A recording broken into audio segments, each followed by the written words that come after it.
Class की आने से पहले, ताकि वो कनेक्ट करना इजी रहता है, बाकी ग्रुप के साथ भी कोप अप करना इजी हो जाता है।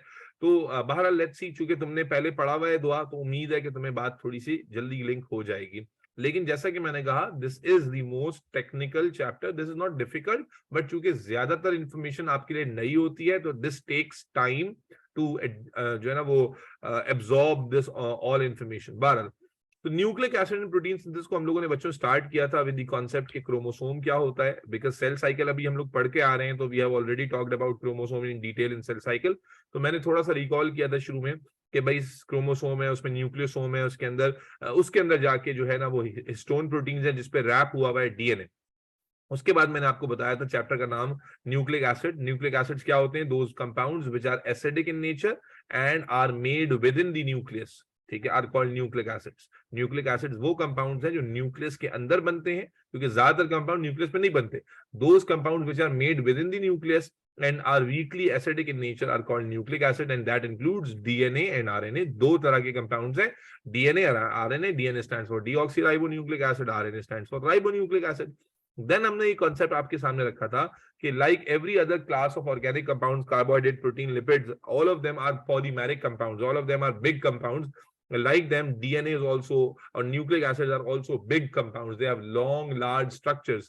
और जब भी हम किसी बड़े स्ट्रक्चर की बात करते हैं, तो उसको समझने से पहले वी हैव टू टॉक कि ये बना कैसे है, उसके स्मॉलर यूनिट्स पर बात करनी पड़ती है। जैसे कार्बोहाइड्रेट में आप मोनोसेकेराइड्स की बात करते हैं, प्रोटीन्स में आप अमीनो एसिड्स की बात करते हैं, इसी तरह न्यूक्लिक एसिड्स में भी आपको मोनोमर की बात करनी पड़ेगी, स्मॉलर यूनिट्स जो के डीएनए और आरएनए को बनाते हैं। And therefore we have discussed monomer of DNA क्या होता है? Nucleotide. And this is at least you need to remember to begin with any lecture of this chapter। तो न्यूक्लियोटाइड वो स्मॉलर ब्लॉक है जो कंबाइन होते हैं लार्ज नंबर्स में, तो वो डीएनए और आरएनए बनाते हैं। एंड वी हैव टॉक्ड कि what is meant by a nucleotide. A nucleotide is a chemical molecule that is made up of these three chemical units. Number 1 pentose sugar, number 2 nitrogenous base, number 3 phosphate group. और ये सारी discussion जो इसके वक्त आपकी screen पर है, ये हमारी ऑलरेडी हो चुकी हुई है। ये न्यूक्लियोटाइड का जो है ना एक स्केलेटल और डिस्प्लेड स्ट्रक्चर है जो इस वक्त आपकी स्क्रीन पर नजर आ रहा है। यानी इस तरह की जो बला है, इसे हम न्यूक्लियोटाइड कहते हैं। जैसे कि मैंने कहा 3 यूनिट्स हैं। This is unit number 1 sugar molecule, unit number 2 nitrogenous base, and unit number 3 phosphate group। So at least all of you need to remember these 3 units आज की क्लास के लिए भी। तो this is what we call nucleotide. And then फिर हम लोगों ने लास्ट लेक्चर में न्यूक्लियोटाइड तो जान लिया था, फिर हमने बताया था कि भाई according to Watson and Crick model of DNA, DNA का स्ट्रक्चर इन न्यूक्लियोटाइड्स पे कैसे बेस करता है। तो डीएनए का जो पॉइंट्स हमने लिखे में सारे वॉटसन एंड क्रिक मॉडल के पॉइंट्स थे कि डीएनए एक डबल हेलिकल थ्रेड होती है, it looks like a twisted ladder, एक लैडर है जो ट्विस्ट हो चुकी है। फिर मैंने आपको बना के दिखाया था, जस्ट इमेजिन कि ये लैडर है, इसको मैंने अनजिप किया था, तो मैंने बताया कि लेडर सीधी होती है, ट्विस्टेड नहीं होती। जब वो जिप होती है, दोबारा कंबाइन होती है, तो फिर ट्विस्ट हो जाती है। तो फिर अनजिप करने के बाद हमने बायोकेमिकली ये सारी डिस्कशन जो आपकी स्क्रीन पे चल रही है, ये सारी डिस्कशन बच्चों लास्ट क्लास की है। We have talked about Chargaff rule and इस तरह का एक एमसीक्यू आता है एग्जाम में, इज एटीपी अ न्यूक्लियोटाइड, ये क्वेश्चन भी एग्जाम का ही है, ये भी हमने क्लास में डिस्कस किया था। एंड फिर टॉपिक नंबर 1 इस चैप्टर का खत्म हो गया था। टॉपिक नंबर 2 पर हम लोग आ गए थे, और इसी टॉपिक को आज हमने कंटिन्यू करना है, पढ़ना है। तो इसलिए जो बच्चे भी पिछली क्लास में नहीं थे, फातिमा दुआ, तो मैं रिकॉर्डिंग में भेज दूंगा। Every lecture you have missed is already recorded and is being uploaded on my YouTube. जब चैप्टर कंप्लीट हो जाएगा तो वो यूट्यूब चैनल पे चला जाता है, अपलोड हो जाता है, आप देख सकते हैं with the help of a link. It is not publicly available, but through a link you can watch all those lectures in continuity. और अगर ऑन गोइंग चैप्टर है तो फिर उसका लेक्चर मैं आपको लिंक भेज देता हूं, and you can download the lecture from that link and you can listen to that lecture as many times as you want. तो नेक्स्ट जो टॉपिक हम लोगों ने स्टार्ट किया था, जिसको आज हमने कंटिन्यू करना है, that was replication of DNA. ठीक है, तो सेल साइकिल चूंकि हम लोगों ने पढ़ा है, तो मैंने आपको याद दिलाया था जो पिछले चैप्टर में बच्चे मौजूद थे कि भाई सेल साइकिल के दौरान हमने पढ़ा था कि रेप्लिकेशन ऑफ डीएनए कब होती है? During S phase of interphase. तो जो बच्चों ने नहीं पढ़ा सेल साइकिल या जिनको याद नहीं, उनके लिए तो फिर ये इररिलेवेंट है, क्योंकि आपको कनेक्ट ही नहीं होगा। लेकिन जस्ट रिमेंबर के there is a phase called interphase, और जिसमें एक फेज होता है सिंथेटिक फेज, एस फेज जिसको कहते हैं, and DNA is basically replicated in that particular phase. How define replication, तो ये आप यहां से आप कनेक्ट करना शुरू कीजिएगा कि replication is defined as a simple process where synthesis of new DNA it takes place by using old DNA as a template. This is what you need to remember. Nothing matters कि आपको पीछे क्या आता नहीं आता. If you remember nucleotide के nucleotide क्या चीज है ये आपको समझ में आ जाता है, ये बात आप याद रखते हैं, और आपको रेप्लिकेशन का डेफिनेशन आइडिया प्रोवाइड करता है कि क्या पढ़ने जा रहे हैं. तो आई थिंक आज का टॉपिक आपको समझ में आ जाएगा. तो सिंथेसिस ऑफ न्यू डीएनए यानी नया डीएनए बनाना by using old DNA as a template. और मैंने लास्ट टाइम भी बताया था कि इस डेफिनेशन में टेम्पलेट का वर्ड बहुत इंपॉर्टेंट है. Without this word definition will not be mark correct. क्या मतलब हुआ कि नया डीएनए बनाना, पुराना डीएनए देखते हुए एज अ रेफरेंस, पुराने डीएनए को कॉपी करते हुए, पुराने डीएनए की कॉपी करते हुए, पुराने डीएनए को छापते हुए, पुराने डीएनए को एज अ रेफरेंस देखकर नया डीएनए बनाना, इस प्रोसेस को रेप्लिकेशन कहा जाता है. Synthesis of new DNA by using old DNA as a template. और फिर लास्ट क्लास में मैंने तुम लोगों को बस ओवरव्यू दिया था कि डीएनए रेप्लिकेट करने के 3 स्टाइल्स होते हैं, जिनको मैंने डायग्राम के थ्रू समझाया था. दोबारा बता देता हूं, डीएनए के रेप्लिकेट करने के 3 बेसिक पैटर्न क्या होते हैं. Semi conservative replication, conservative and dispersive replication. Semi conservative replication बेटा आपने देखनी है, क्योंकि आज हम उसी को पढ़ेंगे. मैं सारे जो डिटेल पढ़ाने वाला हूं, जो आपके सिलेबस का, बस उसी की बात आज कर रहा हूं. तो जो नए बच्चे हो, सदफ और दुआ, आप देखो बेटा, let's suppose this is the old DNA as you can see here. ठीक है, मैंने पिंक कलर से डीएनए के 2 स्ट्रैंड्स बनाए. ये डीएनए के 2 स्ट्रैंड्स क्या हुए, अनजिप हुए. अनजिप हुए तो आप समझिए ये दोनों जो पिंक स्ट्रैंड्स थे अलग हो गए. And as I have told you कि जब डीएनए अनजिप होता है तो उसके स्ट्रैंड स्ट्रेट हो जाते हैं, ट्विस्टेड नहीं रहते. तो दीज आर 2 स्ट्रैंड्स जो अनजिप हो चुके हैं, अलग हो चुके हैं. Now by looking at this strand, a new strand is made here. ठीक है, which use this as a reference, and in front of this strand a new strand is made, which again use this old strand as a reference. And then what happens that these 2 coil and these 2 coil. तो अगर आप next picture देखते हैं तो उसमें आपको एक pink strand नजर आ रहा है और एक पर्पल स्ट्रैंड नजर आ रहा है. दूसरे वाले में भी एक पिंक और एक पर्पल है. जो पिंक वाला था that strand is from the old DNA, and जो purple वाला strand है that strand is from the newly formed DNA. So what was semi-conservative replication? The type of replication where the newly synthesized DNA contains half or 1 strand from the old DNA and 1 strand, half DNA from the old DNA and half strand from the new DNA. Semi conservative क्यों कह रहे हैं, क्योंकि आधा DNA पुराना बाकी रहा है और आधा नया आ गया है. कंजर्व कहते हैं बाकी रह जाना. तो सेमी कंजर्वेटिव का मतलब पूरा डीएनए बाकी नहीं रहा, पूरा डीएनए जो था उसमें एक स्ट्रैंड पुराना है और एक स्ट्रैंड नया है. तो that is what we call semi conservative application. इसके अलावा जो मोड्स थे लास्ट टाइम मैंने समझा दिए थे, अभी रिकॉल नहीं करूंगा, टाइम ज्यादा जाया हो जाएगा, अगली भी क्लास है इसके बाद. तो इसलिए सेमी कंजर्वेटिव एप्लीकेशन आज हमने पढ़नी है. We as a human know by research that हमारे अंदर जो डीएनए है वो इन तीनों में से सेमी कंजर्वेटिव पैटर्न को फॉलो करता है. It does not follow conservative or dispersive. In other organisms, it may follow the other methods. लेकिन humans के अंदर जो डीएनए की रेप्लिकेशन का पैटर्न है, that is semi conservative. तो आज हम पढ़ेंगे कि semi conservative रेप्लिकेशन किस तरह से होती है, डिटेल ऑफ रेप्लिकेशन जानेंगे. ठीक है भाई, तो हम आज की हेडिंग लगा लेते हैं. सारा रिकॉल हो गया लास्ट लेक्चर का. अब आ जाते हैं प्रोसेस ऑफ सेमी कंजर्वेटिव. अच्छा, नोट्स में बेटा सब डायग्राम्स बनी हुई है, लेकिन मैं फिर भी बना बना के इसलिए दिखाता हूं ताकि कॉन्सेप्ट बिल्कुल कंचा क्लियर हो जाए. There must not be any confusion, और हो तो मुझे बता देना. Process of semi conservative replication आपको पढ़ाने जा रहे हैं. इसके लिए पिक्चर इमेजिन करना जरूरी है, डायग्राम इमेजिन करना जरूरी है. तो आए इसको इमेजिन करते हैं. लेट्स से कि ये हमारा एक सेल है. ठीक है, लेट्स से ये हमारा सेल है. ठीक है भाई, और सेल के अंदर अल्लाह आपका भला करे, लेट्स से कि सेल के अंदर भाई साहब यहां पर है न्यूक्लियस. वी नो कि ह्यूमन सेल के अंदर सबसे बड़ा स्ट्रक्चर जो है वो न्यूक्लियस होता है. एंड लेट्स इमेजिन कि right now we are talking about human cell. So let's say यहां पर न्यूक्लियस मौजूद है.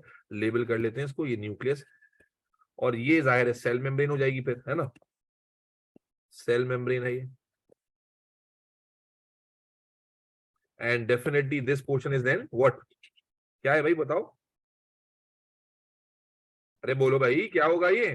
साइटोप्लाज्म. साइटोप्लाज्म. भाई सदफ, ये तो पढ़ा हुआ है ना, ये तो कोई मुश्किल नहीं है इसको. Yes sir. ठीक है, फायजा, फायजा आ गई हो क्लास में.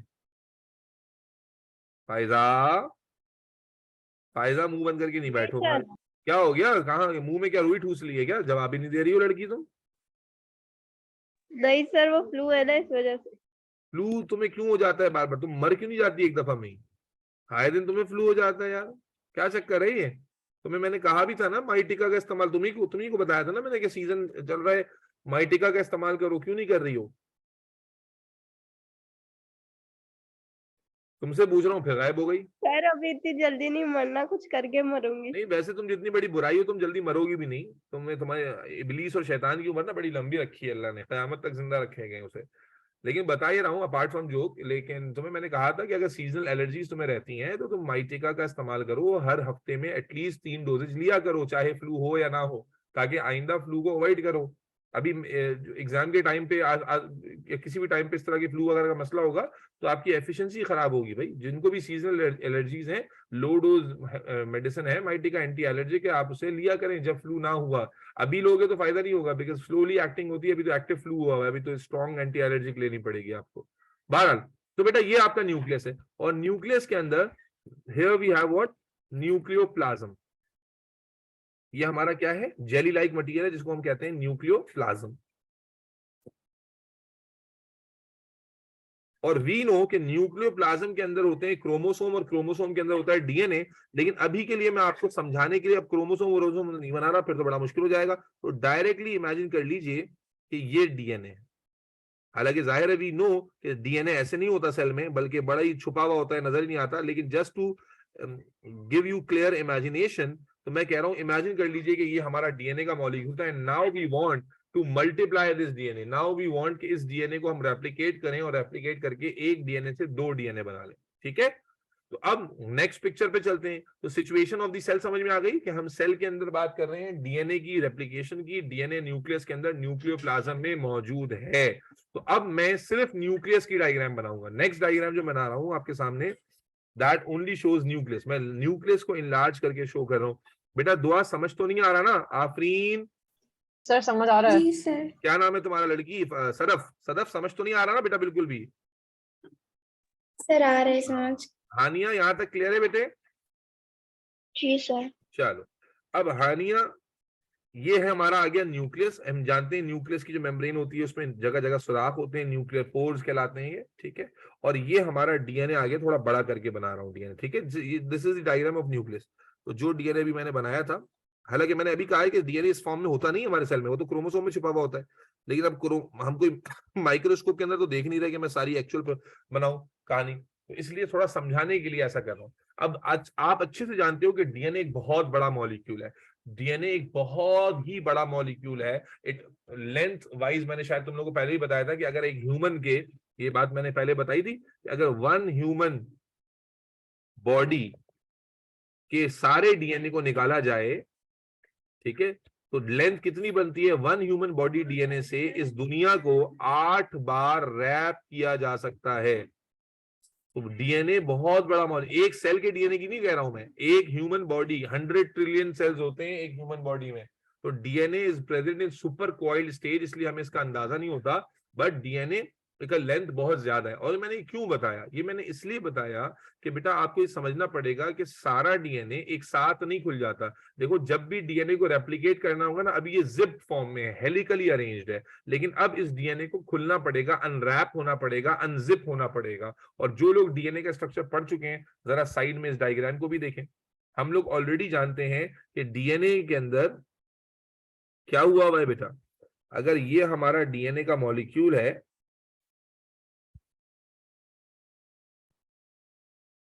तो इसमें ये जो 2 स्ट्रैंड्स आप दिखा रहे हो बार बार, इसमें आपको पढ़ाया गया था पिछली क्लास में कि ये बॉन्ड्स बने हुए, कौन से बॉन्ड है किसी को याद है? Which bonds are these bonds? Phosphodiester. No, phosphodiester तो बेटा बैकबोन पे है ना। दरमियान में कौन से बॉन्ड्स हैं between nitrogenous bases? Hydrogen. Glycosidic. No. Sir hydrogen bonds. Yes, these are hydrogen bonds. ठीक है, तो डीएनए जब तक जिप फॉर्म में होता है तो उसमें बिटवीन दी स्ट्रैंड जो बॉन्ड उनको पकड़ के रखता है दैट इज हाइड्रोजन बॉन्ड। तो अब होता क्या है मेरे बच्चों कि जब रेप्लिकेशन का टाइम आता है, जब रेप्लिकेशन का टाइम आता है तो बेटा क्या होता है, डीएनए में होती है एंजाइम की एक्टिविटी। और मैंने शायद लास्ट टाइम भी नाम बताया था कि जब डीएनए को हमें अनजिप करना होगा, जब डीएनए को अनजिप करना होगा तो उसके लिए हमें एक एंजाइम का ग्रुप चाहिए होगा जिसको हम कहते हैं डीएनए हेलिकेजेस। डीएनए हेलिकेजेस कौन सा ग्रुप है एंजाइम का, जो डीएनए के हेलिक्स को, डीएनए के हाइड्रोजन बॉन्ड्स को तोड़ सकता है। आए मैं डीएनए अब आपको इस तरह नहीं बल्कि एक डिफरेंट पैटर्न में बनाकर दिखाता हूं, ठीक है, ताकि हमारी इमेजिनेशन बिल्कुल क्लियर हो जाए। तो आप समझ लीजिए कि ये हमारे पास डीएनए का एक स्ट्रैंड है और ये हमारे पास डीएनए का दूसरा स्ट्रैंड है।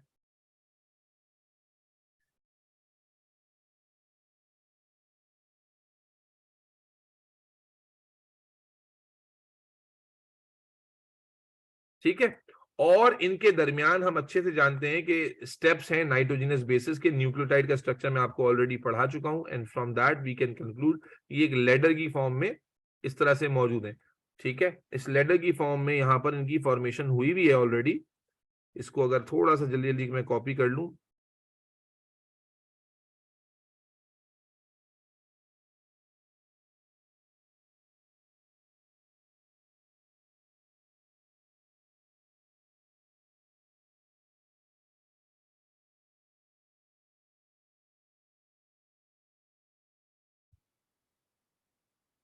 ठीक है, यहां पर हमारे पास हमें मालूम है कि नाइट्रोजिनस बेसेस होती हैं जो कि हम आपको लास्ट क्लास में बता चुके हैं कि स्पेसिफिक बेस पेयरिंग करती हैं। अगर यहां पर एडेनिन होती है तो यहाँ क्या होती है, थाइमिन। यहाँ पर थाइमिन होगी तो यहाँ क्या होगी, एडेनिन। यहाँ ग्वानिन होगी तो यहाँ क्या होगी, साइटोसिन। साइटोसिन। तो यहाँ क्या होगी, ग्वानिन। अगर यहाँ फिर से ग्वानिन है तो यहाँ क्या होगी, साइटोसिन। अगर यहाँ थाइमिन तो फिर से यहाँ क्या होगी, एडेनिन। क्या ये बात हमको ऑलरेडी कर चुके हैं, बहुत सारी बातें हमारी ऑलरेडी हो चुकी हैं। तो आप जानते हैं कि ये जो नाइट्रोजनस बेसेस हैं ये आपस में जुड़ी हुई हैं कौन से बॉन्ड से, हाइड्रोजन बॉन्ड से। कौन से बॉन्ड से बच्चों, हाइड्रोजन बॉन्ड से। और इसलिए डीएनए का जो स्ट्रक्चर है वो यहाँ पर स्टेबल मौजूद है। और ये भी हमने बात की थी कि जो hydrogen bond in between eighty है यानी थाइमिन और एडेनिन होते हैं, ये डबल हाइड्रोजन बॉन्ड्स होते हैं। और जो साइटोसिन ग्वानिन के दरमियान होते हैं ये ट्रिपल हाइड्रोजन। डीएनए इस वक्त इस फॉर्म में मौजूद है। अब होता क्या है, मैंने क्या कहा, वापस वहीं आ जाता हूं कि सबसे पहले हमने जब रेप्लिकेशन करनी है तो डीएनए को अनजिप करना है and for that we need scissors. हमें कैंची चाहिए, सिजर चाहिए जो इस डीएनए के दोनों स्ट्रैंड को क्या कर दे, अलग कर दे। एंड दो scissors are, yes please, DNA helicases. तो सबसे पहली जो एक्टिविटी होती है वो क्या होती है कि आप कि जो एंजाइम का ग्रुप है डीएनए हेलिकेजेस का, वो आता है और डीएनए को पर्टिकुलर पॉइंट से अनजिप कर देता है। अब जैसा कि मैंने कहा कि डीएनए तो बहुत लंबा होता है, डीएनए कोई छोटा मॉलिक्यूल तो नहीं है। अगर आप इस डीएनए को इस फॉर्म में इमेजिन कर रहे हो कि भाई ये हमारा डीएनए है बहुत लंबा चौड़ा सा, तो क्या सारा डीएनए एक साथ खोल दिया जाएगा? भाई बताइए, क्या बताया मैंने, क्या सारा डीएनए एक साथ खुल जाएगा? एक साथ खुल जाएगा तो एडजस्ट कहां करेंगे, यस और नो? तो इसका मतलब ये हुआ कि सारा डीएनए एक साथ अनजिप, बोलो बच्चों, नहीं होता। बल्कि होता क्या है कि जो हेलिकेजेस है ना वो डिफरेंट पॉइंट्स पे एक्ट करते हैं। लेट्स सपोज इस पॉइंट पर आके एक्ट किया, इस पॉइंट पर आके एक्ट किया, इस पॉइंट पर आके एक्ट किया, जिसका रिजल्ट क्या होता है, जिसका रिजल्ट कुछ यूं होता है। जब आप हेलिकेजेस डिफरेंट पॉइंट्स पर एक्ट करते हैं तो पिक्चर और डायग्राम आपको क्या सिखाती है कि होता क्या है। मान लीजिए यहां से डीएनए जिप आ रहा था, अब इस पॉइंट पर हेलिकेज ने एक्ट किया तो इस पॉइंट के जो दोनों स्ट्रैंड्स थे इस तरह करके वो खुल गए। फिर आगे जो डीएनए वो लेट्स से जिप ही रहा, उसमें न्यूक्लियोटाइड्स के जो हाइड्रोजन बॉन्ड्स हैं वो नहीं टूटे, वहां हेलिकेज एक्टिविटी नहीं हुई। और उसके बाद फिर एक नए पॉइंट पर जाकर हमने क्या देखा कि वहां पर हेलिकेज एक्टिविटी हुई और उससे वहां पर जो दो स्ट्रैंड्स हैं वो क्या हो गए, अनजिप हो गए। क्या ये बात, क्या ये आइडिया डायग्राम से समझ में आ रहा है तुम लोगों को थोड़ा थोड़ा कि डीएनए में जब रेप्लिकेशन का बच्चों प्रोसेस होगा तो असल में डीएनए सारा एक ही झटके में नहीं खुल जाता, बल्कि DNA at multiple random point जो है वो अनजिप होता है by the activity of group of enzymes called DNA helicases. और मेरे बच्चे अगर आप इसको गौर से देखें तो जब डीएनए में रेप्लिकेशन के लिए जगह जगह से डीएनए अनजिप होगा तो आपको ऐसा नजर आ रहा है कि जगह जगह पे बबल्स फॉर्म हो गए हैं। जगह जगह पे जो है ना डीएनए की पूरी लेंथ में जगह जगह पर बड़े बड़े से बबल्स फॉर्म हो गए हैं। इसीलिए इन स्ट्रक्चर्स को जब डीएनए अनजिप होता है तो ये जो चीज फॉर्म हुई है इसे हम कहते हैं रेप्लिकेशन बबल। क्या कहते हैं, रेप्लिकेशन बबल। ठीक है जी, रेप्लिकेशन बबल कहलाता है। रेप्लिकेशन बबल का मतलब क्या हुआ? These are those bubble like structures जहां पर जो कैसे फॉर्म हुए हैं, डीएनए जहां पर अनजिप हुआ है, जहां पर स्ट्रैंड्स अलग हुए हैं, वहां पर ये रेप्लिकेशन साइट्स फॉर्म हो गई, रेप्लिकेशन बबल्स फॉर्म हो गए। तो डीएनए की पूरी लेंथ में इस जगह जगह जगह जगह जगह हमें रेप्लिकेशन बबल्स नजर आएंगे। क्या यहां तक बात क्लियर होती है? मैं फिर रिपीट कर दूं कि सेल में डिवीजन का जब टाइम, रेप्लिकेशन का जब टाइम आया during S phase of interphase, तो हम देखते हैं कि न्यूक्लियस में डीएनए हेलिकेज एंजाइम्स की एक्टिविटी शुरू होती है and along the whole length of DNA at regular points, जो डीएनए हेलिकेजेस हैं ये बिटवीन द न्यूक्लियोटाइड्स जो हाइड्रोजन बॉन्ड्स होते हैं इन्हें ब्रेक कर देते हैं और डीएनए को अनजिप कर देते हैं। इस अनजिपिंग की वजह से डीएनए की लेंथ में जगह जगह पर replication sites, replication bubbles form हो जाते हैं। Am I clear till this point? Yes sir. Yes, sir. Yes, sir. Response चाहिए, ठीक हो गया। अब मेरे बच्चों, जैसे अब चूंकि पिछले कुछ बच्चों ने, आप दो ने तो पिछले लेक्चर नहीं लिए हुए, तो आपके लिए भी थोड़ा सा मैं थोड़ा कंसर्न हूं, लेकिन बात उम्मीद है समझ में आ जाएगी। देखो ये जो न्यूक्लियोटाइड्स हैं, ये जो न्यूक्लियोटाइड्स हैं जिनमें नाइट्रोजनस बेसिस हैं, ए टी और तमाम चीजें, ये न्यूक्लियोटाइड्स जब तक इन्होंने बॉन्ड बनाया हुआ होता है ना, तब तक ये स्टेबल होते हैं। हमें मालूम है कि न्यूक्लियोटाइड्स की जो कहानी है वो कैसी होती है। अगर मैं थोड़ा ऊपर से कॉपी कर लूं जो लास्ट लेक्चर में बताया था मैंने आपको, या चलो यहीं जाके दिखा भी देता हूँ। ये जो हमने डीएनए बनाया था, आप देखते हो कि जो नाइट्रोजनस बेसिस है इन्होंने आपस में एक दूसरे के साथ बॉन्ड बनाया हुआ है। तो ये रिएक्ट, आप केमिस्ट्री में क्या पढ़ते हो, जब कोई चीज थर्स्टी होती है, रिएक्टिव होती है, तो वो रेडिली रिएक्ट करती है। और आपने देखा था कि साइटोसिन ने रेडिली ग्वानिन से रिएक्ट किया था, एडेनिन ने रेडिली थाइमिन से रिएक्ट किया था, और रिएक्ट करके they have turn into stable forms. ये स्टेबल हो गए थे, इनका पेट भर गया था। लेकिन जैसे ही डीएनए हेलिकेज इन बॉन्ड्स को ब्रेक करेगा, कॉमन सेंस की बात है, जब डीएनए हेलिकेज इन बॉन्ड्स को क्या करेगा, ब्रेक करेगा, तो एक चीज ध्यान में रखनी है कि थाइमीन, एडेनिन या साइटोसिन, ग्वानिन जो पहले एक दूसरे के साथ कंबाइन होकर स्टेबल हो गए थे, अब क्या वो दोबारा से अनस्टेबल हो जाएंगे? यस और no? Yes sir. Is it obvious कि Yes, जब sir. आप इस बॉन्ड्स को तोड़ देंगे और दोनों स्ट्रैंड्स को अलग कर देंगे at replication bubbles, replication bubble पर दोनों स्ट्रैंड सेपरेट हो गए, तो यहां पर जो बेसिस होंगी, मैं आपको ऐसे दिखा रही हूं, और जी, और यहां इसके सामने कौन था? टी, इसके सामने था सी, इसके सामने था जी, जी, ए और सी। ये जो बेसिस थी जो पहले एक दूसरे के साथ कंबाइन हुई हुई थी और स्टेबल फॉर्म में एग्जिस्ट कर रही थी, अब हम क्या देखेंगे कि चूंकि इनको आपने अलग कर दिया है, इसलिए आप देखोगे कि इनकी जो रिएक्टिविटी है वो दे become reactive again, they become thirsty again, क्योंकि आपने इनके बॉन्ड्स को क्या किया है? तोड़ दिया है। यस और no? Yes, sir. So in the next diagram, what I'm trying to show you guys is that अब नेक्स्ट डायग्राम में क्या हुआ, जब हेलिकेज एक्टिविटी, अच्छा ये सारी डायग्राम नोट्स में तरीके से बनी हुई है, परेशान होने की बिल्कुल भी जरूरत नहीं है, लेकिन मैं इसलिए बनाता हूं कि बनी बनाई डायग्राम दिखाऊंगा वो बात नहीं आएगी, मजा नहीं आएगा। कॉन्सेप्ट थोड़ा थोड़ा करके समझना ज्यादा फ्रूटफुल होता है एज कम्पेयर टू कि मैं एक साथ डायग्राम दिखा दूं आपको।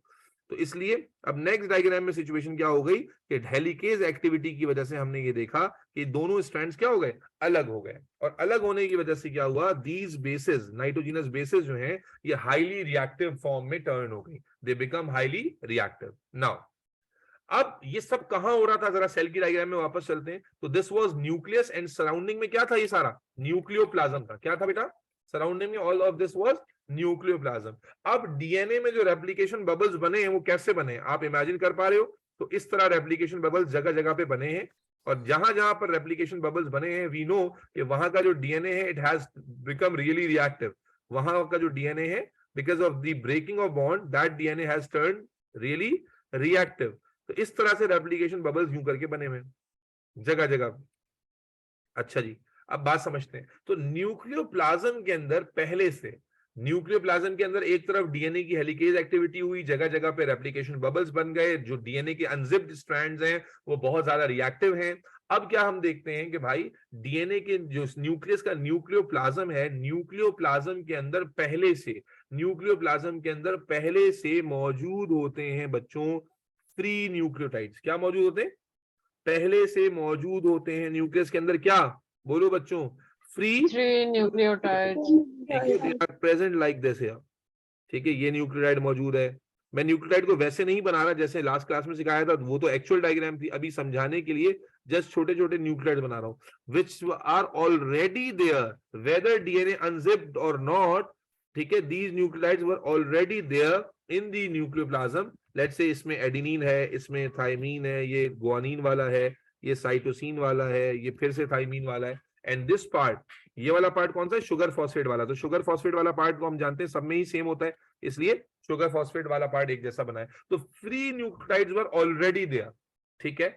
अब होता क्या है कि जो फ्री न्यूक्लियोटाइड्स है रैंडमली इधर उधर मूव कर रहे होते हैं, बट इन फ्री न्यूक्लियोटाइड्स में और डीएनए में जो न्यूक्लियोटाइड मौजूद में एक फर्क होता है। वो क्या होता है कि डीएनए का जो न्यूक्लियोटाइड होता है, अगर मैं आपको अलग से डीएनए वाला न्यूक्लियोटाइड बना के दिखाऊं, और जो बच्चों पिछली क्लास ले चुके हो आप सब अग्री भी करोगे कि डीएनए का जो न्यूक्लियोटाइड होता है एक इस तरह का, उसमें ये नाइट्रोजिनस बेस लगी हुई होती है, ठीक है ना, और यहां पर होता था फॉस्फेट। कितने फॉस्फेट होते थे, एक फॉस्फेट। कितना फॉस्फेट होता था बच्चों, वन फॉस्फेट। जो डीएनए में न्यूक्लियोटाइड होता है, each nucleotide contain, Sadaf how many phosphates, तुमने अगर लेक्चर सुन लिया था सदफ, तो डीएनए में कितने फॉस्फेट होते हैं, एक न्यूक्लियोटाइड में एक ही फॉस्फेट होता है, यस और no,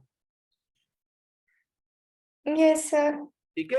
but what is the difference in these nucleotide जो डीएनए में पहले से मौजूद है और वो न्यूक्लियोटाइड जो फ्री फॉर्म में घूम रहे हैं। बेटा जो फ्री फॉर्म में न्यूक्लियोटाइड घूम रहे होते हैं ना, they contain 2 extra phosphates, they contain what, 2 extra phosphates. ये जो छोटे छोटे न्यूक्लियोटाइड घूम रहे हैं, अब मैं इसको ऐसे नहीं बनाऊंगा, वैसे ही बनाऊंगा जैसे कि मैं ऊपर डायग्राम में दिखा रहा था कि डीएनए जब अनजिप हुआ तो क्या आप मेरे साथ एग्री करते हैं कि इनकी सराउंडिंग में फ्री न्यूक्लियोटाइड मौजूद थे, और मैं फ्री न्यूक्लियोटाइड को फिर से वैसे ही बना रहा हूं जैसा कि अभी ऊपर डायग्राम में बनाया था।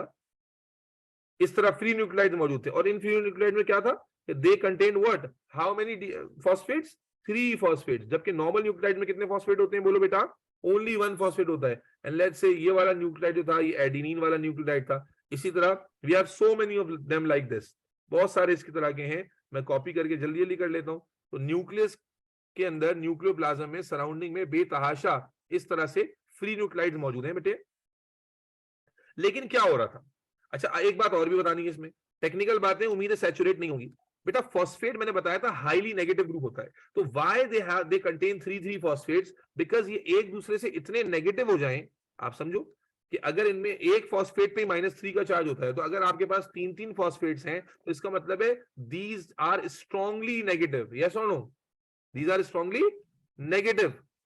और जब ये स्ट्रांगली नेगेटिव होते हैं, जस्ट इमेजिन करो कि अगर ये वाला न्यूक्लियोटाइड इस वाले न्यूक्लियोटाइड के करीब आ रहा है, तो क्या ये ज्यादा करीब आ पाएगा, बोलो बेटा, ऑब्वियसली नहीं आ पाएगा, because when they start getting closer तो the negative charge of one phosphate and the negative charge of another phosphate will repel each other. तो in normal scenario these free nucleotides continuously randomly move in the nucleoplasm, but they do not combine, because we know ना कि cytosine guanine can combine, बोलो भाई, do we know cytosine or guanine can combine? Yes, sir. ठीक है, but you may ask the question, लेकिन अब question मैंने पहले ही आंसर कर दिया कि जब नॉर्मली हम डीएनए में देखते हैं तो ग्वानिन साइटोसिन को फौरन से पकड़ लेता है, थाइमीन एडेनिन को फौरन से पकड़ लेता है। बट ये नॉर्मली एक सवाल बच्चे के दिमाग में आ सकता है अगर वो फोकस कर रहा हो कि भाई फ्री न्यूक्लियोटाइड जो साइटोसिन ग्वानिन एडेनिन थाइमीन घूम रहे हैं, ये घूमते हुए एक दूसरे के साथ क्यों नहीं कंबाइन होते? तो इसका रीजन है फॉस्फेट, एक्स्ट्रा फॉस्फेट्स इसका रीजन है बेटा, कि एक्स्ट्रा फॉस्फेट्स की वजह से each free nucleotide or each activated nucleotide, these are also called as activated nucleotides, each activated nucleotide is so negatively charged, highly negative charge होता है कि जब वो करीब आ रहे होते हैं ना फ्री न्यूक्लियोटाइड, तो हाई चार्ज की वजह से वो रिपेल कर जाते हैं, इसलिए वो क्लोज आ ही नहीं पाते। अगर वो क्लोज नहीं आ पाते तो डेफिनेटली फिर वो आपस में कंबाइन भी नहीं हो पाएंगे।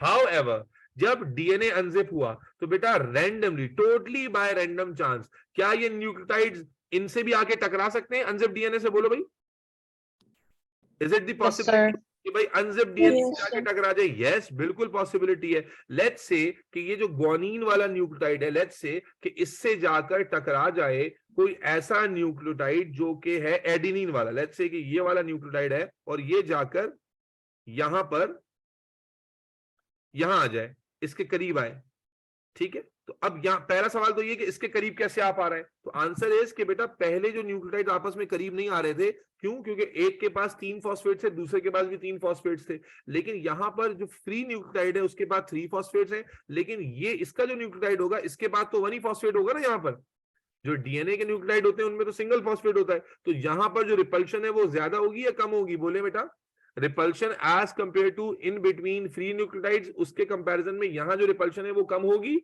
यस और no? Yes. Yes. And Because therefore there are no they have- phosphor. they can come closer. और यहाँ पर जैसे ही वो क्लोज आएंगे और जो ग्वानिन का न्यूक्लियोटाइड है इससे एडेनिन वाला टकराएगा, वी नो कि ग्वानिन एडेनिन कंबाइन नहीं होते तो कुछ भी नहीं होगा। एडिनिन का फ्री न्यूक्लियोटाइड आके रैंडमली, मैं ये बता रहा हूं कि ऐसा नहीं कि डायरेक्शन नहीं है, रैंडम कोलिजन हो रहे हैं क्योंकि न्यूक्लियोटाइड फ्रीली घूम रहे हैं, activated nucleotide, and bye random collision जब उन्होंने देखा कि डीएनए अनजिप हुआ हुआ है और रिएक्टिव हुआ हुआ है तो एडिनिन जाके लेट्स से ग्वानिन से टकराया, कुछ भी नहीं होगा। बट अगर यही एडिनिन जाकर किससे टकरा जाए, थाइमीन वाले बेस से, बेटा यही एडिनिन किससे जाके टकरा जाए, थाइमीन वाले बेस से, तो वी नो कि thymine can readily combine with adenine, yes और no, and this is what we see here. अगर ये बाय रैंडम जाकर किससे टकरा रहा है बेटा, बोलिए किससे, थाइमीन से। पहले मैंने छोटी एग्जांपल करके दिखाई ताकि बात समझ में आ जाए। लेट्स से कि this nucleotide now bye random has collided with what. Sir DNA strand के ऊपर तो फॉस्फेट ग्रुप्स नहीं होते ना? डीएनए स्ट्रैंड पे है ना बेटा, मैंने बनाए नहीं है इस फॉर्म में। ये जो अभी ऊपर वाली डायग्राम दिखाई दी, ये देखो ना, ये बने हुए सारे न्यूक्लियोटाइड में तो होते हैं ना। अभी ये देखो, ये सारे बने हुए ना, ये नजर आ रहे। Right, but it's not repelling because extra phosphates नहीं है। नहीं है, ठीक है। तो असल में मैंने ये वाली जो चीज है ना वो यूं करके बना दी है, इस डायग्राम इस फॉर्म में बना दी है क्योंकि वो सेम ही रिपीट हो रही है, ठीक है। तो अगर आपने ये पढ़ी हुई होती तो ये जो बार नुमा पार्ट है ना, that is representing phosphate and sugar, sugar and phosphate, sugar and phosphate, ठीक है। तो क्या हुआ बेटा, बात समझना ये है कि टोटली बाय रैंडम हमने क्या देखा कि न्यूक्लियोटाइड अनजिप हुए, डीएनए अनजिप हुआ और totally bye random chance collision हो रहा है। और कोलिजन में हमने क्या देखा कि न्यूक्लियोटाइड आकर जो है वो टकरा रहे हैं। अब अगर थाइमीन के साथ एडिनिन वाला न्यूक्लियोटाइड आकर कोलाइड कर ले तो क्या ख्याल है, थाइमीन रेडिली एडिनिन से कंबाइन हो सकता है या नहीं हो सकता, बोले भाई। हो सकता है। हो सकता है। तो बेटा इनके दर्मियान क्या बन जाएगा, हाइड्रोजन बॉन्ड बन जाएगा। इनके दरमियान क्या बन जाएगा, फौरन से हाइड्रोजन बॉन्ड बन जाएगा। एंड जैसी ही बॉन्डिंग होगी, क्योंकि थाइमीन वाज थर्स्टी, जैसी बॉन्डिंग होगी बेटा दो एक्स्ट्रा फॉस्फेट्स लूज हो जाएंगे, दो एक्स्ट्रा फॉस्फेट क्या हो जाएंगे, लूज हो जाएंगे, ठीक है। दो एक्स्ट्रा, बल्कि यूं समझ लीजिए, अगर मैं सिचुएशनल बात करूं तो अभी नहीं लूज हो रहे, अभी 2 मिनट के लिए रखते हैं इसको। दो एक्स्ट्रा फॉस्फेट अभी मौजूद है, एडिनिन ने थाइमीन को पकड़ लिया। इसी तरह टोटली बाय रैंडम बेटा क्या होगा, अगर आप बात समझ गए तो इसके आगे कौन आके लगेगा, बोलिए भाई। इस वाले के आगे डेफिनेटली टोटली बाय रैंडम क्या आके लगेगा, जो हमारा साइटोसिन होगा। अगर साइटोसिन वाला फ्री न्यूक्लियोटाइड आके यहाँ टकराता है तो ग्वानिन उसको पकड़ लेगा, यस और नो। इसी तरह अगर साइटोसिन वाले के आगे ग्वानिन वाला न्यूक्लियोटाइड आकर टकराता है तो क्या ग्वानिन फौरन से उसे पकड़ लेगा, बोलो बच्चों। Yes sir. ठीक है। अगर कोई दूसरा न्यूक्लियोटाइड आके टकरा रहा है हानिया, फिर नहीं पकड़ेगा, लेकिन रैंडम चांस है ना, तो रैंडम चांस में दोनों चांस है। तो अगर यहाँ पर ग्वानिन के सामने साइटोसिन वाला, हानिया समझ में आ रही है ना बात बेटा। मैं इसलिए इतनी मेहनत से समझाऊंगा ताकि हर एक चीज तुम्हें लगे कि तुम्हारे सामने हो रही है, ठीक है। नोट्स में देखोगे तो एक साथ डायग्राम देख के बच्चे पागल हो जाते हैं, कंफ्यूज हो जाते हैं। तुम्हारे सामने हो रहा है तो मैं कंफ्यूजन नहीं होगी। थाइमीन के सामने एडिनिन लग गया, इसी तरह एडिनिन के सामने थाइमीन लग गया, ठीक है ना। ये एडिनिन इसके सामने थाइमीन लगा देते हैं। तो इस तरह से टोटली बाय रैंडम कोलिजन एक एक करके जो फ्री न्यूक्लियोटाइड्स हैं ये आकर यहाँ पर क्या होते जाएंगे बेटा, अटैच होते चले जाएंगे, यहाँ तक के सारे जो अनजिप न्यूक्लियोटाइड्स हैं उनको अपने बेस पेयर्स मिल जाएंगे। और यहाँ पर आप जानते हैं डबल हाइड्रोजन बॉन्ड बनेगा, यहाँ ट्रिपल बनेगा, यहाँ ट्रिपल बनेगा, यहाँ ट्रिपल बनेगा और यहाँ पर डबल बनेगा। जी बेटा।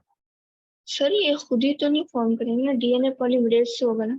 नहीं, यही तो मेरे बच्चे गड़बड़ है ना। मैं क्यों बताता हूँ एक स्टेप, क्योंकि स्टेप आगे पीछे। अभी मैंने फॉस्फेट दोबारा क्यों लगा दिए, क्योंकि मैं सीक्वेंशियली मैं ऑपोजिट गलत बात बता देता आपको, फिर आपके जहन में आप समझे सिचुएशन वाइज बिल्कुल नहीं। पॉलीमरेज आएगा, अभी नहीं आ रहा, सब्र कर लो, 2 मिनट सब्र करो, अभी नहीं आ रहा पॉलीमरेज, ठीक है। अभी तक हमने एक ही एंजाइम की बात की है, विच इज डीएनए हेलिकेज, जिसने आगे डीएनए को जगह जगह से अनजिप किया था, उससे डीएनए के स्ट्रैंड सेपरेट हो गए थे। डीएनए अनजिप होने के बाद जो बेसिस थी वो एक्सपोज हो गई थी, वो रिएक्टिव हो गई थी।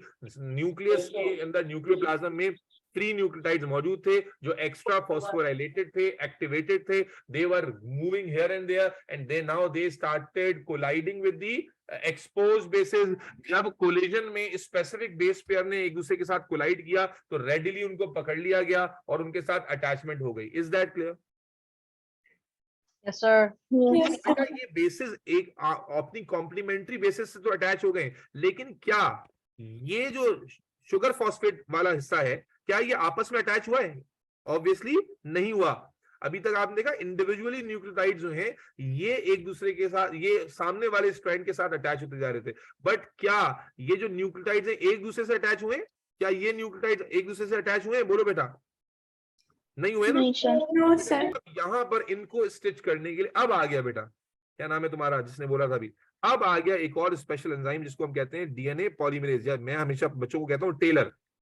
ये है टेलर, ठीक है, दर्जी है ये क्या करेगा बेटा, ये करेगा ये कि ये जो न्यूक्लियोटाइड्स है ना इनको आपस में जोड़ता चला जाएगा, आपस में कनेक्ट करेगा। और कौन सा बॉन्ड होता था हम पढ़ चुके हैं, ये न्यूक्लियोटाइड्स आपस में कौन से जुड़ते हैं, जो एक स्ट्रैंड के होते हैं, बाय फॉस्फो डाइएस्टर बॉन्ड। कौन सी बॉन्डिंग होती है इनके दरमियान? फॉस्फो डाइएस्टर, ठीक है।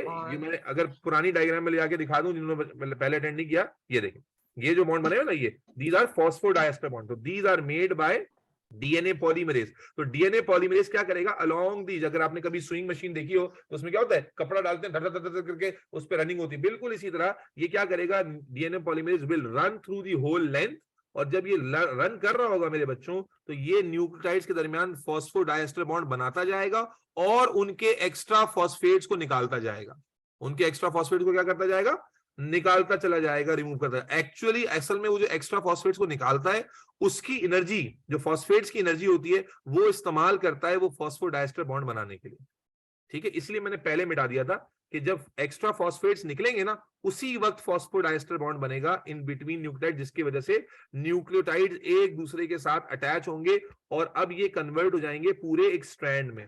अभी तक तो ये इंडिविजुअली थे ना, इंडिविजुअली आके बेसिस से कंबाइन हो रहे थे, now this turn into the whole strand. एक कंटिन्यूस स्ट्रैंड दिख रहा है तुम लोगों को, बोलो बेटा। डीएनए के सामने, पुराने स्ट्रैंड के सामने अब एक नया स्ट्रैंड खड़ा हुआ दिख रहा है। सर ये फिर से रिपीट कर दें पॉलीमरेज। Yes, sir. बेटा क्या कहा मैंने, जब पहले क्या हुआ, बेसिस ने कोलाइड किया, फ्री न्यूक्लियोटाइड ने कोलाइड किया, और जैसे जैसे उनको अपनी कॉम्प्लीमेंट्री बेसिस मिलती चली गई, वो उनके साथ अटैच होते चले गए, लेकिन वो आपस में तो अटैच नहीं हुए थे ना। अब जब आपस में अटैच नहीं हुए, यानी कि एक स्ट्रैंड के जो न्यूक्लियोटाइड थे वो आपस में अटैच नहीं हुए थे, तो सामने वाले के साथ कॉम्प्लीमेंट्री बेस पेयरिंग में अटैच हो रहे थे। तो now DNA polymerase comes and DNA polymerase straight away वो सारे न्यूक्लियोटाइड को एक दूसरे के साथ क्या कर देता है, स्टिच कर देता है। कैसे स्टिच करता है, जो एक्स्ट्रा फॉस्फेट्स है उन्हें रिमूव करता जाता है, और उससे जो एनर्जी इसे मिलती है वो एनर्जी है phosphodiester bond in between these nucleotides बनाने में इस्तेमाल करता है, जिसकी वजह से हम क्या देख रहे हैं, ये सारे न्यूक्लियोटाइड एक दूसरे के साथ आपस में जुड़ जाते हैं और ये पूरा एक स्ट्रैंड बन जाता है, स्ट्रैंड में कन्वर्ट हो जाता है। और अगर आप गौर से देखें तो क्या ये स्ट्रैंड, क्या ये डीएनए बिल्कुल वैसे ही है जैसे पहले बना हुआ था। देखो पहले ए किससे कंबाइन हुआ था, टी से हुआ था, ये टी किससे कंबाइन हुआ था, ए से। अभी भी वही कॉम्बिनेशन है, यस और no? Yes sir. Yes sir. ठीक है, तो आपने Yes, देखा sir. इस तरह से ये एक स्ट्रैंड, इसी तरह बेटा जिस तरह से ये स्ट्रैंड बना है, बिल्कुल इसी तरह से ये जो सामने वाला स्ट्रैंड है ये भी फॉर्म होगा। हानिया बात समझ में आई, डीएनए पॉलीमरेज किस पॉइंट पे इन्वॉल्व होगा? फिर सर फिर मुझे बाद में डीएनए याद पॉलीमरेज आ आप, सॉरी क्या कह रही हो बेटा? सर समझ आ गई। तो जब न्यूक्लियोटाइड्स, बेटा आप समझ गए सारे, जब न्यूक्लियोटाइड्स कॉम्प्लीमेंट्री बेस पेयरिंग में आपस में कनेक्ट हो जाएंगे, then DNA polymerase will run through the whole length and will form phosphodiester bond in between the nuclides so that all those nuclides connect in a strand form, और सारे के सारे nucleotides आपस में कनेक्ट होकर क्या बना लेंगे, स्ट्रैंड बना लेंगे। और यही एक्टिविटी बेटा सामने वाले स्ट्रैंड पर भी होगी, सामने वाले स्ट्रैंड पर भी हम यही एक्टिविटी देखेंगे कि एक एक करके उसके सामने भी क्या होगा, न्यूक्लियोटाइड्स आगे अटैच होते चले जाएंगे, और जब न्यूक्लियोटाइड्स अटैच होते जाएंगे इवेंचुअली क्या होगा कि आप ये देखें, उसके साथ भी यही होगा, उसके सामने भी फिर डीएनए पॉलीमरेज रन करेगा और सारे न्यूक्लियोटाइड्स को आपस में जोड़ देगा। तो क्या आप देख पा रहे हैं कि एक डीएनए के मॉलिक्यूल से दो डीएनए फॉर्म हो गए और दोनों बिल्कुल सेम डीएनए, देखो AT AT, TA TA, CG CG, बिल्कुल same sequence of DNA form हो गई, यस और no? Yes sir. Yes, sir. That's how replication occurs बेटा। दोनों फिर ये स्ट्रैंड जो हैं वो आपस में क्या कर जाएंगे, ट्विस्ट कर जाएंगे आपस में। वी नो के जो अनइवन फोर्सेस हैं, डबल बॉन्ड और ट्रिपल बॉन्ड अनइवन फोर्सेस हैं, इनकी वजह से डीएनए के स्ट्रैंड्स में ट्विस्ट आ जाएगा और डीएनए एक ट्विस्टेड लेडर की फॉर्म में दोबारा से हेलिकल अरेंजमेंट में चला जाएगा, and that's how one DNA replicates into two DNA. और इस डीएनए में हमने क्या देखा कि एक डीएनए ये पुराना वाला स्ट्रैंड था, ये ओल्ड स्ट्रैंड था, और ये वाला न्यू स्ट्रैंड था। Because in this particular replication जो डीएनए है एक ओल्ड स्ट्रैंड कंटेन कर रहा है और एक न्यू स्ट्रैंड कंटेन कर रहा है, इसलिए इस रेप्लिकेशन को हम सेमी कंजर्वेटिव रेप्लिकेशन कहते हैं।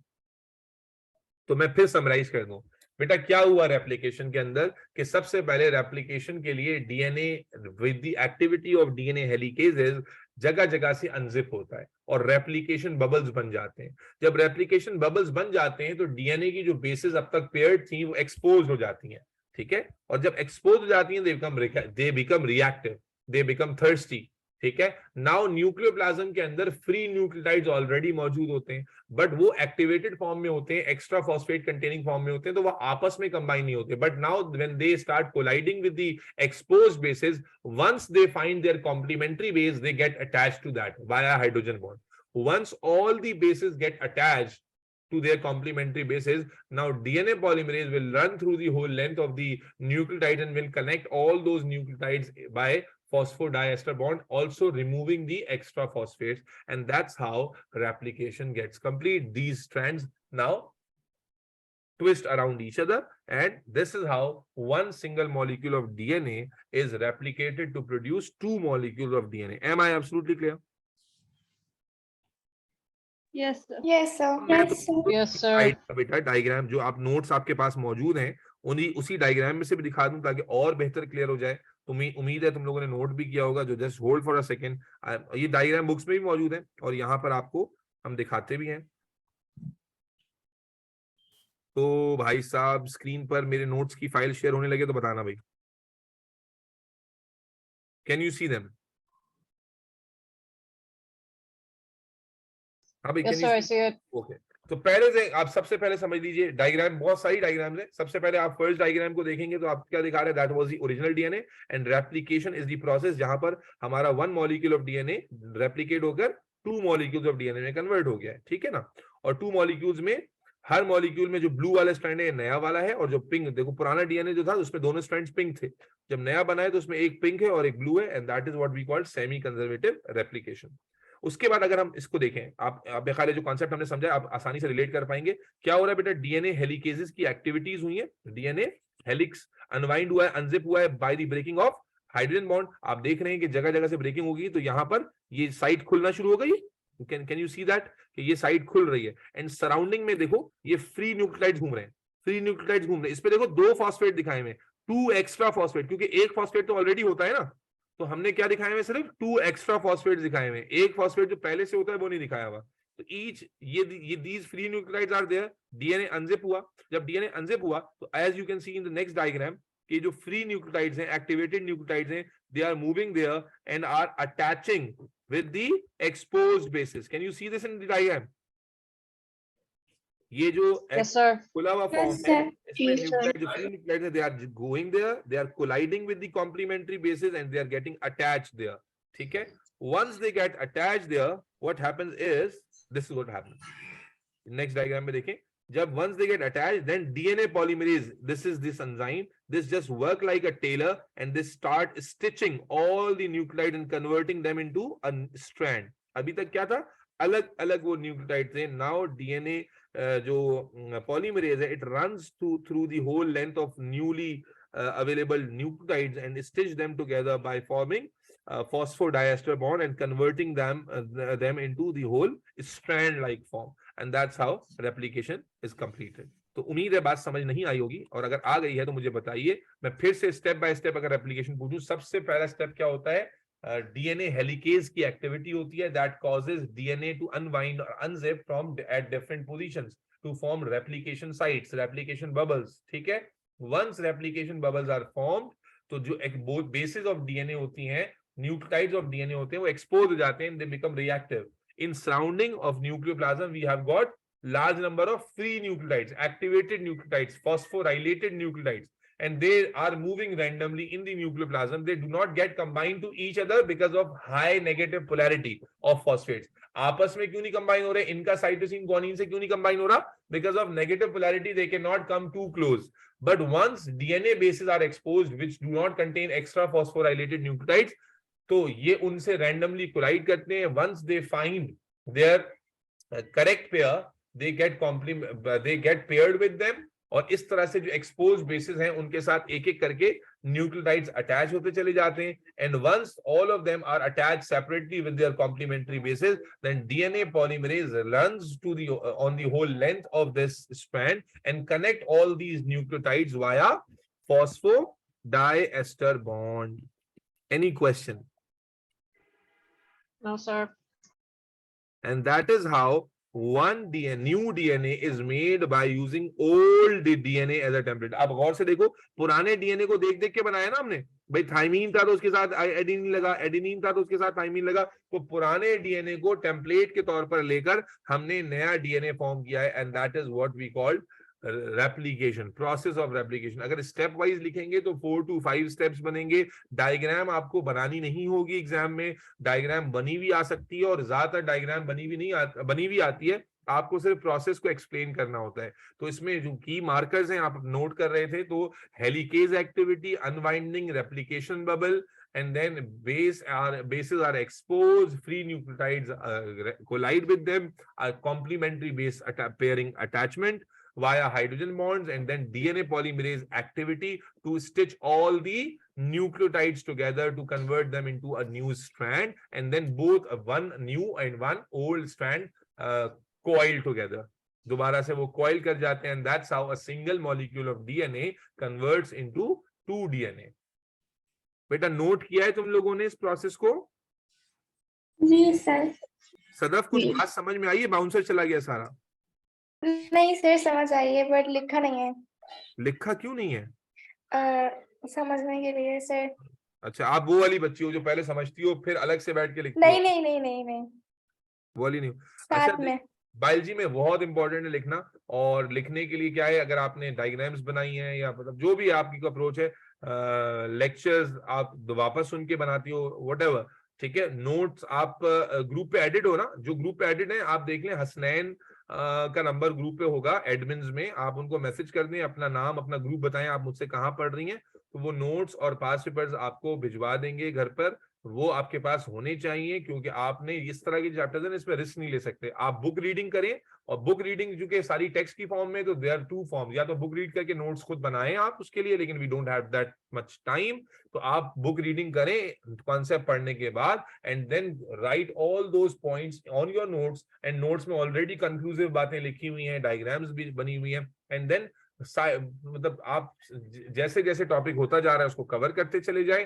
पास पेपर्स आपको मिल जाएंगे, अगर आपके पास पहले से मौजूद हैं तो बहुत अच्छी बात है, लेकिन जो पास पेपर्स मैंने दिए हुए बच्चों को, that contains exclusive hello amount of practice, तो मेरे ख्याल है वो अगर आपके पास होते हैं तो बहुत अच्छी बात है. आपके पास हर चैप्टर की इतनी इनफ प्रैक्टिस मटेरियल होता है कि आप उसी को प्रैक्टिस करते रहें, and that would be enough for your Cambridge examination. तो रेप्लिकेशन का बेटा टॉपिक यहाँ पर खत्म हो गया, और आज का सेशन भी मुझे यहीं पर एंड करना पड़ेगा, क्योंकि मेरी क्लास है 5 मिनट में ओ लेवल्स की, तो इसलिए रेप्लिकेशन पे छोड़ रहा हूँ. ये रेप्लिकेशन का topic exam point of view से खत्म हुआ है, लेकिन इसमें 2-3 बातें हैं जो मुझे आपसे और करनी है, और वो क्या है, जो हम जिससे हम अपने नेक्स्ट लेक्चर को स्टार्ट करेंगे. हमने थोड़ी सी बात करनी है टेम्पलेट स्ट्रैंड की, हमने थोड़ी सी बात करनी है टेम्पलेट स्ट्रैंड की, हमने थोड़ी सी बात करनी है लीडिंग और लैगिंग स्ट्रैंड की, ठीक है, और हमने जो है ना वो बात करनी है इसमें थोड़ी सी डीएनए पॉलीमरेज की दोबारा से, और अल्लाह भला करे, और हाँ हमने बात करनी है एक्सपेरिमेंटल, ये something, this is something really important, experimental evidence of DNA semi-conservative replication. Experimental evidence of semi-conservative replication. देखो हमने ये तो मान लिया कि DNA सेमी कंजर्वेटिव पैटर्न में रेप्लिकेट करता है, बट क्या हमारे पास कोई प्रूफ भी है एक्सपेरिमेंटली कि जिससे हम ये कह सकें भाई this is the experiment that shows के डीएनए किसी और पैटर्न में, यानी कंजर्वेटिव या किसी और पैटर्न में रेप्लिकेट नहीं कर रहा बल्कि सेमी कंजर्वेटिव पैटर्न में ही कर रहा है? तो yes, we do have that proof. तो हम ये हमारे अगले लेक्चर के लर्निंग ऑब्जेक्टिव्स हैं बेटा, क्या template strand, leading lagging strand की बात करेंगे, डीएनए पॉलीमरेज के बारे में थोड़ी सी बात और बतानी है। ये सारी चीजें रेप्लिकेशन से बाहर है, उनसे इनडायरेक्टली लिंक्ड है। आपके पास जो रेप्लिकेशन बेस्ड क्वेश्चन आएगा उसके पॉइंट्स, उसके कॉन्सेप्ट को मैंने डिलीवर कर दिया। जिन बच्चों ने पहले के 2 लेक्चर्स मिस किए हुए हैं, मैंने लिंक भेजा था। आप मुझे क्या नाम है फातिमा, तुम अपने नंबर से अगर मैसेज कर दो तो मैं तुम्हें व्हाट्सएप पे वो लिंक भेज देता हूँ। I would highly sir suggest. मैंने आपको किया था मैसेज। अच्छा, मैं थोड़ा सा पुअर हूँ, आप मेरे पास पहले बार जुड़ रहे हो, मैं मैसेज का रिप्लाई बड़ी मुश्किल से करता हूँ, तो you have to continuously message me. Faiza से पूछो, फायजा तुम्हें बताएंगी कि जब 6 महीने तक लगातार ये मैसेज करती हैं तो 2 बार रिप्लाई आता है। तो इस वजह से थोड़ा सा, नो ऑफेंस, लेकिन थोड़ी सी कंसिस्टेंसी, एक बार उस पर काम नहीं चलेगा। तो please do message me again, ताकि मैं वो लिंक तुम्हें भेज दूं।